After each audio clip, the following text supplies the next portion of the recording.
So as we're seeing this, we're seeing Karma Yoga and Buddhi Yoga and Sankhya Yoga. They're all the same thing, but they're just addressing different aspects of who we are. Karma Yoga is addressing our consciousness on the level of the body. Buddhi Yoga is addressing our consciousness at the level of the mind and intelligence. And Bhakti Yoga is addressing our consciousness at the level of the soul in relationship. So all of them are saying the same thing, but they're using different terminologies according to where our consciousness is. So let's see this further. He describes here, this Buddhi Yoga is clearly explained in chapter 10, verse 10, as being direct communion with the Lord, who is sitting as Paramatma in everyone's heart. But such communion does not take place without devotional service.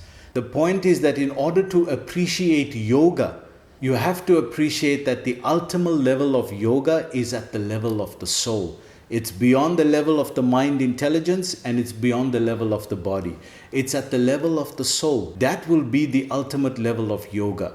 And in yogic terminology, this is called Bhakti Yoga, where the soul is connecting to the spiritual platform.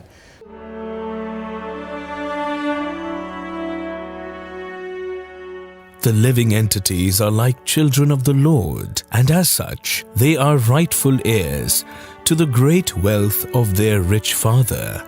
But because of the reactions to sins committed in previous lives, they are roaming about without a home, suffering from acute poverty. Without proper knowledge, they meet many who promise to help them. A few among these strangers seem rich and prosperous, but the directions they give do not lead to the Father's house. The wealthy strangers suggest many paths such as karma, gnana, or dhyana, but the problem of poverty remains unsolved. The living entities can escape their poverty only by learning and practicing the science of devotional service to the Supreme Lord. So the beginning of our spiritual path really is to be inspired to the importance of this. Bhakti Yoga is the yoga that especially focuses on awakening that prema, or unselfish spiritual love that is dormant within us. So when the body connects, it's called Karma Yoga. When the mind and intelligence connects, it's called Buddhi Yoga. And when the soul connects, it's called Bhakti Yoga. It's actually the same thing. But from where the consciousness is, it's connecting it to the spiritual platform.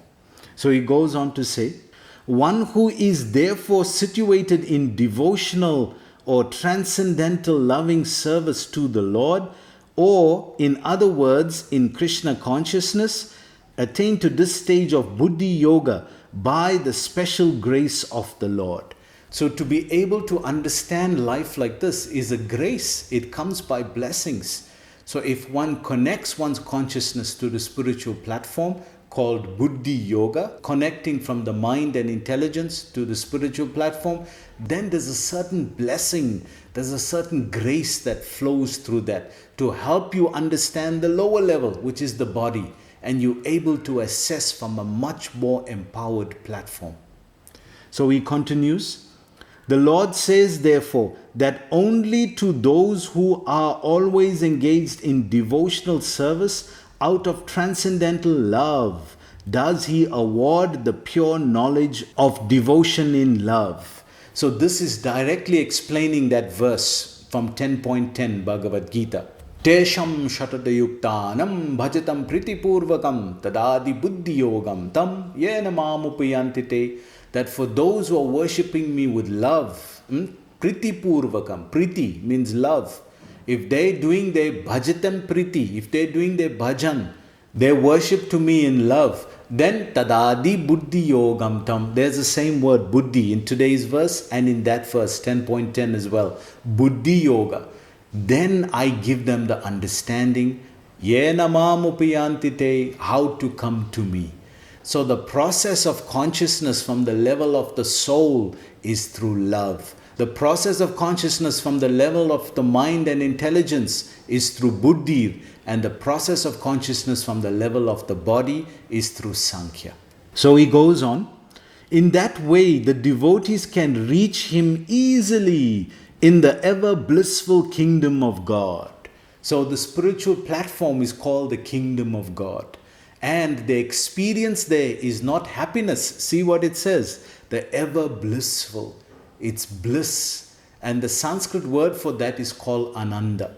So you can see the difference that in the material world we experience sukh or happiness, but in the spiritual kingdom, in the spiritual world, we experience ananda or bliss. So what is the difference in quality of those two?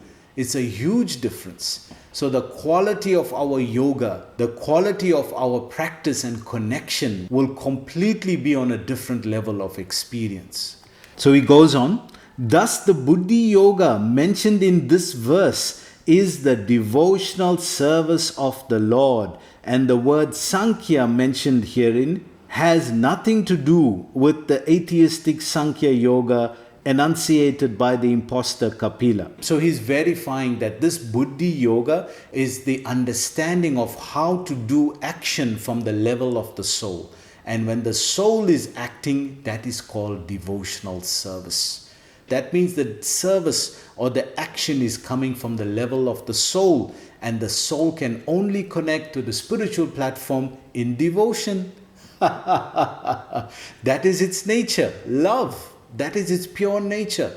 So love and action put together becomes devotional service. So he goes on, one should not therefore misunderstand that the Sankhya yoga mentioned herein has any connection with the atheistic Sankhya. Lord Krishna made an analytical description of the soul just to bring Arjuna to the point of buddhi yoga or bhakti yoga.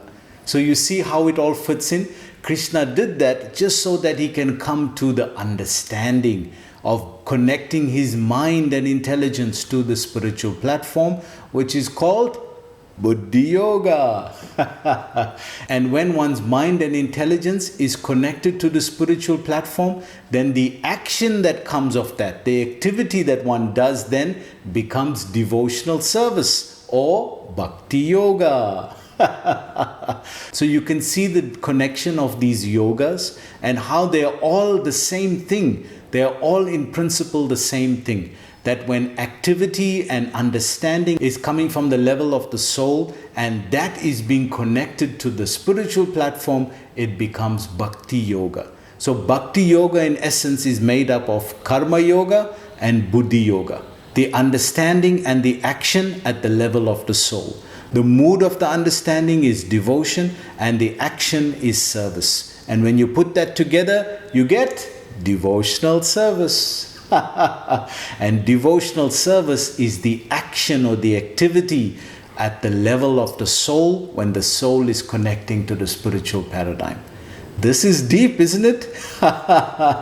So let's see, he continues here. Therefore, Lord Krishna's Sankhya and Lord Kapila's Sankhya, as described in the Bhagavatam, are one and the same. They are all bhakti yoga. Lord Krishna said, therefore, that only the less intelligent class of men make a distinction between Sankhya yoga and bhakti yoga. So as we discussed, it's the same thing. It's just connecting the consciousness from the bodily level, Sankhya, and from the mind and intelligence, buddhi, and the combination of those at the level of the soul's activity becomes bhakti, devotional service. So he goes on. One should therefore understand that buddhi yoga means to work in Krishna consciousness in the full bliss and knowledge of devotional service. You see that? It's the full bliss. That means it's the emotional part or the devotional part, and knowledge. It's the understanding. So it's full bliss and knowledge, devotional understanding.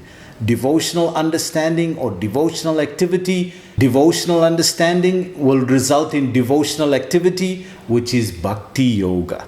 So in essence, the principle is the same, but it's split into these different details. So he goes on, one who works for the satisfaction of the Lord only, however difficult such work may be, is working under the principles of Buddhi Yoga and finds himself always in the transcendental bliss.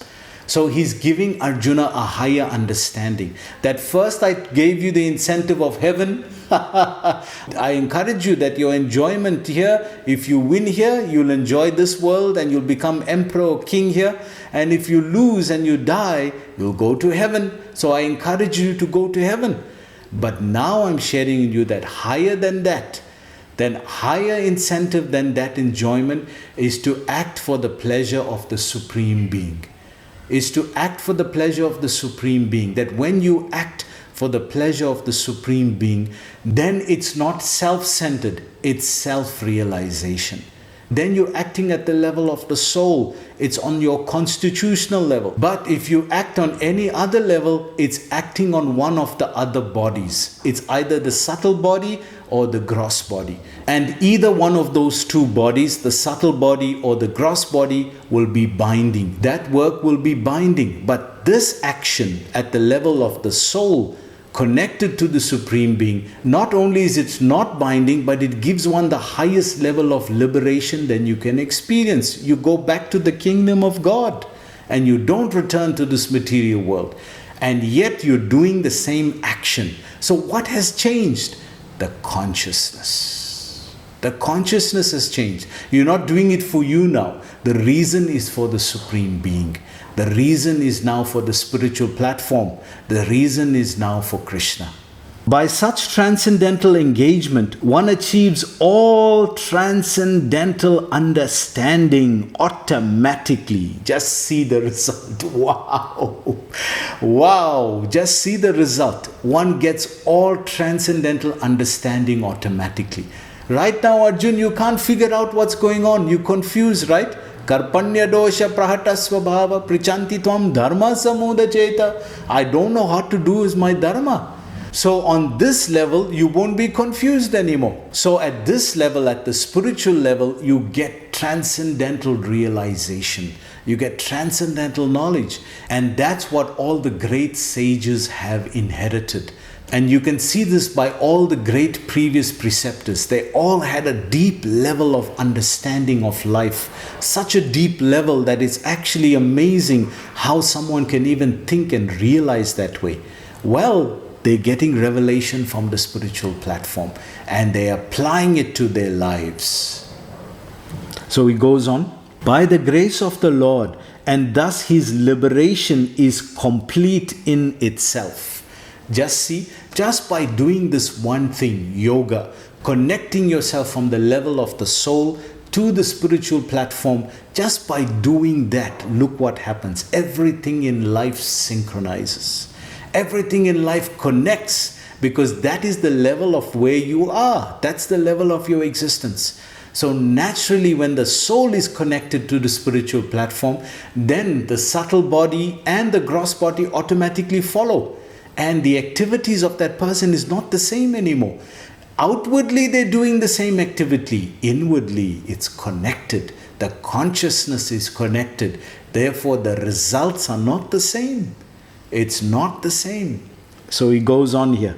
Without his making extraneous endeavor to acquire knowledge, there is much difference between work in Krishna consciousness and work for fruitive results, especially in the matter of sense gratification for achieving results in terms of family or material happiness. Buddhi Yoga is therefore the transcendental quality of work that we perform. So this is what it comes to, that we are doing work, we are acting, and we're doing work for our family and friends and for ourselves. We have all these activities. Devotees are engaged in all levels of life. But what is the difference? their consciousness is connected on the spiritual platform. That is the big difference. Once one is able to do that, one is living a different level of reality. One is living a different level of experience. And all that one needs to know will be revealed. Tadadi buddhi yogam tam. This verse that Prabhupada was quoting from 10.10. He reveals to you what to do, what to say, how to act. Everything will be known to you. You will never be confused in your life again. You'll never be misled. Everything you do will now become devotional service. And all your activities will stem from the spiritual platform. Therefore, everything you do is stemming from that spiritual soul platform. And from that platform, one can be ayatma supersiddhati, completely satisfied. So you can see the motivation, how it has moved from sense gratification at the bodily level of enjoyment to now sense gratification at the soul level of enjoyment. And we see that in all the activities that devotees do. We cook food, we cook wonderful food. But when we connect food on the spiritual platform, it becomes prasadam. When we connect singing on the spiritual platform, it becomes kirtan. When we connect talking on the spiritual platform, when we connect jobs on the spiritual platform, it becomes karma yoga or bhakti yoga. When we connect study or analysis of the world on the spiritual platform, it becomes sankhya or buddhi yoga. We see that this process is the most practical process to life. In the material path, there is tremendous struggle involved in trying to succeed. There is cutthroat competition in every field. People have to push their competitors down and climb on their shoulders in order to rise to the top. Progress is illusory, as everything including the body is stripped off at the time of death. Lord Krishna says in the Bhagavad Gita, Jatasya hi dhruvo mrityuhu dhruvam janma mritasya cha tasmad apariharyerte natvam shochitum arhasi. One who has taken birth is sure to die, and after death, one is sure to take birth again. One carries no material credits or acquisitions after death. In material life, birth after birth, one accumulates and loses everything at death. So why should we waste our time on this dead lump of flesh, which is flapping only for a few moments? On the other hand, progress of the soul in the spiritual path is real and never lost, even at the time of death. Krishna says, Neha vikramanashosti pratyavayo na vidyate swalvamapyasya dharmasya trayate mahato bhayat. Even a little bit of spiritual activity bears tremendous results. Even a small spiritual deed can save one from falling down to animal species. In spiritual path, however, although there are strict regulations, by the Supreme Lord's grace alone can one bypass many intermediary stages and reach the ultimate goal. One who does devotional activities in a small quantity and then deviates, enjoys for many years on the planets of pious living entities, and then takes birth into a family of righteous people or into a family of rich aristocracy. Therefore, spiritual activity, whether performed in a small or a large quantity, never goes in vain. One who has done a lot of devotional activities but does not complete takes birth in a family of very wise transcendentalists. Such a birth is very rare. There is no competition in the spiritual world. There is a place and Svarupa for every one of us. Spiritual account is an imperishable account. Spiritual activity is always a success. We're not hiding away from everything. We're taking everything and connecting it in yoga, connecting it to the supreme spiritual platform. And once that is done, the result of that will be bhakti or devotion.